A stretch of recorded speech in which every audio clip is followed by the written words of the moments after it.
Oi, personas, eu sou o Marcos Eu sou a Gabi. e bem-vindo a mais um episódio do nosso especial de Shingeki no Kyojin.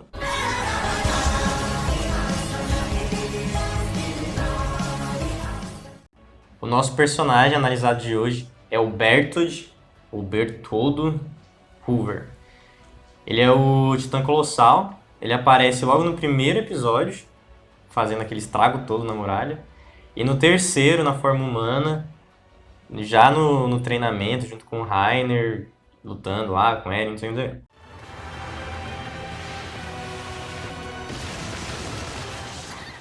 O Bertold, ele é muito calmo, ele é muito cauteloso, ele é resiliente e a gente não observa nenhum traço assim evidente de que algo está errado. E realmente pode não estar, né? A única coisa que ele tem um pouco a menos seria iniciativa, autonomia e decisões, assim, né? Vontade para fazer as coisas. Então, uma certa apatia. É, e é justamente essa questão, as questões insuspeitas sobre o Bertold, que faz a gente olhar para ele de uma forma diferente. Todos nós temos, de alguma forma, algumas distorções de personalidade, vamos dizer assim. Às vezes a gente fica muito tímido para falar com algumas pessoas ou para apresentar algum trabalho, e isso é comum, isso é normal. Mas quando essas distorções começam a afetar de uma forma muito proeminente a sua vida, aí a gente pode dizer que a gente tem um transtorno de personalidade rolando aí. Então, para fazer essa análise do Bertoldo, né, de acordo com algumas questões de transtorno de personalidade, a gente utilizou o livro do professor e psiquiatra brasileiro Paulo Dalgala Rondo, que se chama Psicopatologia e Semiologia dos Transtornos Mentais. E nele ele fala bastante coisa sobre psicopatologia, é um livro muito bom, muito completo. E aí a gente pegou um pedaço dele para analisar um pouquinho a personalidade, né? Como é que o Bertoldo se comporta ali nesse ambiente que ele está inserido. O transtorno de Bertoldo se encaixa no grupo C, que é um transtorno de ansiedade, controle e segurança. A personalidade dele, então, se encaixaria numa personalidade dependente. Ou seja, são pessoas incapazes, que não têm muita autoconfiança, não têm muita iniciativa e dependem muito dos outros, dependem muito da iniciativa dos outros. A gente percebe isso lá no anime, na relação dele com o Reiner. Ele está o tempo todo seguindo, né, o que o Reiner fala. E aí, o DSM-5, que é o Manual Estatístico de Transtornos Mentais, vai elencar uma série de fatores que traz para a gente, né, a identificação ou as características desses transtornos mentais.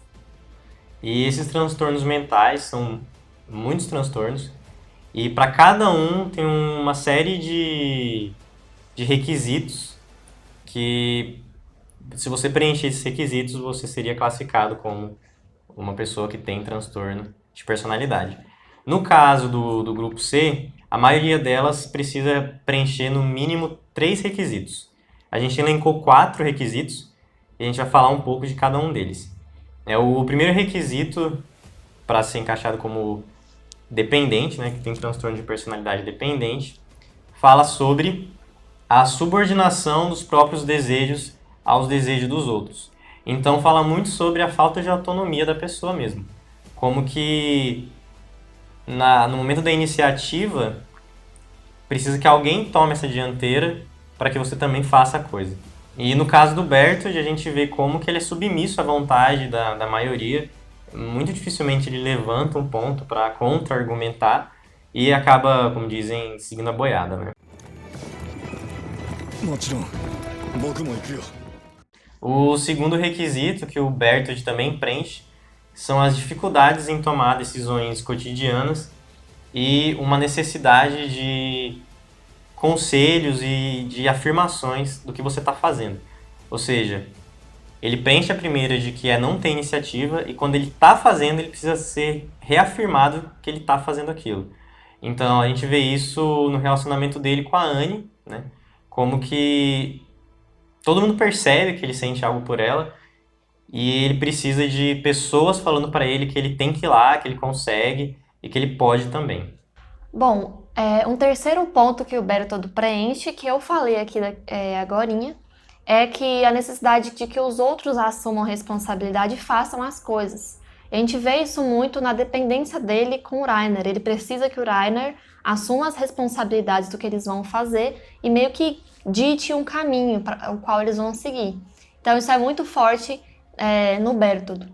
Agora com essa nova temporada a gente está vendo uma nova face da relação entre os três, entre a Annie, o Berthold e o Reiner. E desde já de pequeno o Berthold era sempre o mais que seguia mais a boiada, né, como você falou.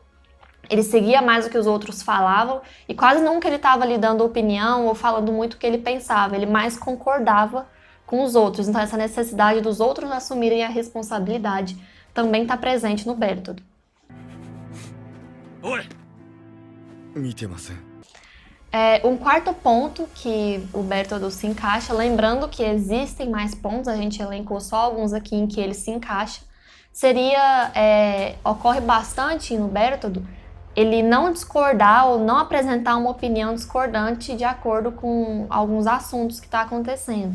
Então, nessa nova temporada, por exemplo, a gente vê uma briga rolando lá entre a Annie e o Reiner logo depois que o Marcel é morto. E o Berthold, ele fica ali recuado, ele não consegue expressar indignação ou expressar uma opinião contrária. Primeiro por medo, porque a Annie também dá uma baita de uma surra no Reiner, eu não gostaria de levar aquela surra. E segundo, porque ele tem essa personalidade retraída, né? Como a gente viu aqui, existem outros fatores em que ele espera muito mais dos outros do que ele tomar a iniciativa. Então, mesmo que ele pense ou até queira fazer algo contrário, ele nunca expressa isso da forma que deveria, da forma que ele gostaria. Isso sempre vem como uma forma de sugestão, algo ali muito quietinho no canto dele, porque parece que ele tem esse receio mesmo de manifestar uma opinião contrária. Mas transtornos de personalidade não são o fim do mundo. Não é uma coisa que você vai ter que conviver pro resto da vida. Esses transtornos eles podem sofrer remissão, ou seja, eles podem deixar de existir. As condições para isso acontecer são inúmeras. E aconteceu com o Berthold, né? No final, quando eles estão numa espécie de guerra, naquele arco de reconquista, né, da muralha, o Berthold assume que ele é o Colossal, que ele é forte, e a gente vê uma outra personalidade. Ele assumiu uma personalidade muito forte, muito decidida, tanto que as pessoas olhavam para ele, né, que reconheciam ele antes, e falavam assim, mano, quem que é você, né? O que você fez com o Berthold? Não, e pra bater de frente com a Mikasa, do jeito que ele bateu, mas Não que é? remissão foi essa? Eu fiquei... Coragem! Coragem. Então o Berthold ele exemplifica isso, né, como uma coisa que vem desde a criancice, desde a infância, pode deixar de acontecer por motivos isolados, assim. Teve uma série acumulativa de eventos, né, que terminou naquele evento de guerra, mas foi muito pontual, né, a gente vê que foi uma transição até que abrupta. Então a gente consegue observar que transtornos de personalidade vão e vêm. Sim, tanto que no momento final do Berthold, ele pede ajuda para outras pessoas, para que elas possam livrar ele daquilo que está prestes a acontecer, como a gente viu no episódio. Então, foi um momento abrupto mesmo, em que veio como rompante uma série de questões acumulativas, fez ele provavelmente, né, no auge daquele conflito que estava tendo ali na reconquista da muralha, ele ter essa espécie de remissão. E no final, ele não morreu com essa remissão ativa, vamos dizer assim, ele voltou a quem ele era, pedindo ajuda, né, para outras pessoas, sendo ainda dependente dos outros. Então esse foi o nosso vídeo sobre Berthold Hoover.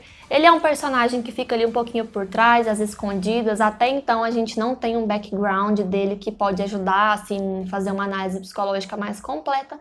Mas isso foi o que a gente conseguiu fazer observando mais criticamente, mais isoladamente algumas coisas do Berthold. E também, né, claro, levando em conta onde ele estava inserido. Então, se você gostou, apoia a gente ainda vai trazer mais coisas legais por aqui, de Shingeki, de muitas outras coisas. Então, deixa o seu curtir, seu comentário, a gente sempre gosta de ler os comentários, de responder, de saber as críticas, as sugestões, tudo é bem-vindo pra gente agora, principalmente nesse começo. Então, a gente espera que vocês tenham gostado desse vídeo e um beijo grande. Um beijo, um abraço. Tchau. É assim que fala, né? Eu queria fazer um piano, não vai dar certo. O que você ia fazer? Tipo assim, se é assim que fala, você talvez sim. Ah, não. Talvez. Eu começo de novo? Eu falei tanto já.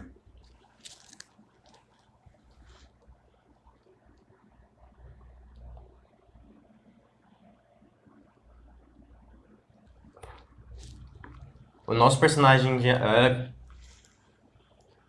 Calma, respira. Que é um transtorno de segurança, controle. Eu esqueci. Ansiedade. Ansiedade, controle e segurança. Então, uma dessas coisas, né, que eu acho que eu peguei no microfone.